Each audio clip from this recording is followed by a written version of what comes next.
make test cricket great again. That has been a very consistent theme that has been coming from the current PCCI regime.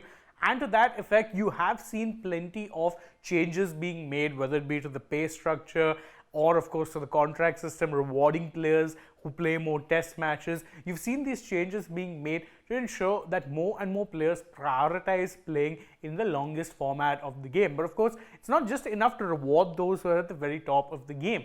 In order to ensure that you have a healthy domestic system wherein you have a conveyor belt of talent, it's also important to invest in the domestic system itself to ensure that the players who are there not only are well remunerated but also given the proper respect when it comes to how they are treated and dealt with by their state board. So obviously there's plenty of changes that can be made in that regard as well. And former India captain Sunil Gavaskar has given a couple of rather interesting suggestions which he feels should be implemented where if it comes to, let's say, revitalizing Ranji cricket and ensuring that more and more players take it seriously. The first one is something that has been talked about a lot in the past but never really implemented, and that is the concept of having central contracts for domestic players wherein they are contracted properly to their state boards.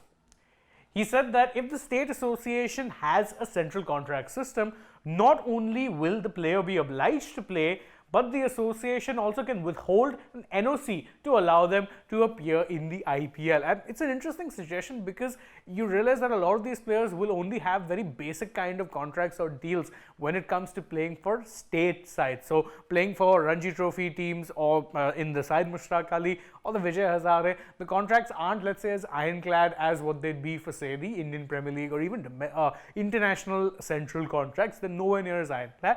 More often than not, you'll see a lot of players miss out on domestic cricket but conveniently get fit when it's time to play the IPL. So what is the suggestion being made? Give all of these players central contracts with their state boards. So that way, if they are trying to do any funny business, get unfit, during domestic season but be fit during the IPL, what the state associations can then do is withhold an NOC and prohibit them from appearing in the IPL. That's one suggestion. It's a pretty interesting one because again, it will empower, let's say, the state boards to ensure that there's less absenteeism, because a lot of these players, despite whatever is being said right now, a lot of these players who are going to be taking part in the IPL did not play that much Ranji Trophy cricket and may have only scratched the surface of playing the bare minimum number of required games when it comes to the Syed Mushtaq Ali or the Vijay Hazare. So definitely more of an effort needs to be made to ensure that IPL stars, especially those who aren't regulars for India, give their dues as far as the domestic game is concerned. The second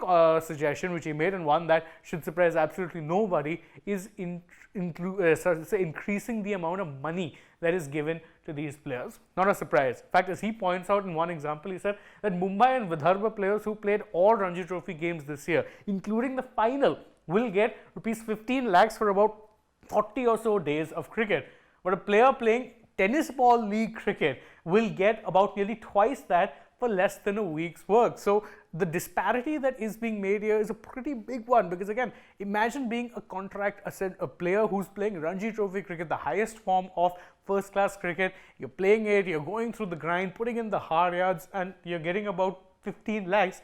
Whereas a player who's playing tennis ball league cricket, again I may add tennis ball cricket, it would be at best entertainment style cricket because it's tennis ball, it's not even leather ball cricket, is getting paid double this just for putting in less than a week's work. Obviously, the math here does not add up. Why would a player want to be adding so many days of cricket when he can play half of that or not even half of that and make double the money? The finances, the numbers just don't add up, which is why Gavaskar suggests giving, let's say, all players who play Ranji Trophy cricket at least about 25 lakhs a season, if not more. He said, give Ranji Trophy players a feeling that they are wanted and not poor cousins of IPL players, and ensure that every player earns at least rupees 25 lakhs.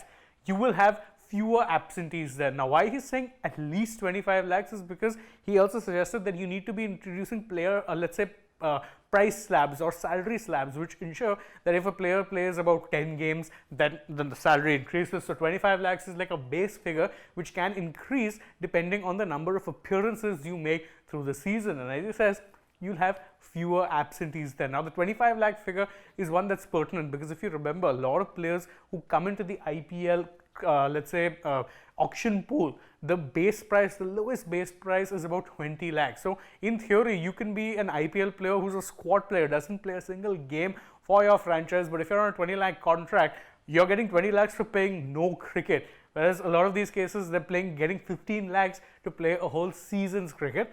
The numbers just make no sense, and that is why Gavaskar suggested A, central contracts, and B, ensuring that the pay is raised significantly for domestic players. For me, I think they're very interesting suggestions that maybe need to be taken a look at, given that if you want to prioritize players playing test cricket or dedicating themselves to the longest format, you need to ensure that the financial rewards at least the same, if not more, than what IPL or white ball players are getting. That's the only way you're going to get them to ensure that they focus on the longest format. Is it money-minded? Sure, but which profession isn't? What are your thoughts on the entire matter? Though you can let us know that in the comments below, and don't forget to like this video, share it with your friends, subscribe to the channel, and tap that bell icon as well. Also follow us on social media. We're on Instagram, Twitter, and Facebook. Don't forget to download the SportsTak app, and if you're already on the channel, go ahead, check out some other videos we've done as well. For now, from my side though, it is goodbye.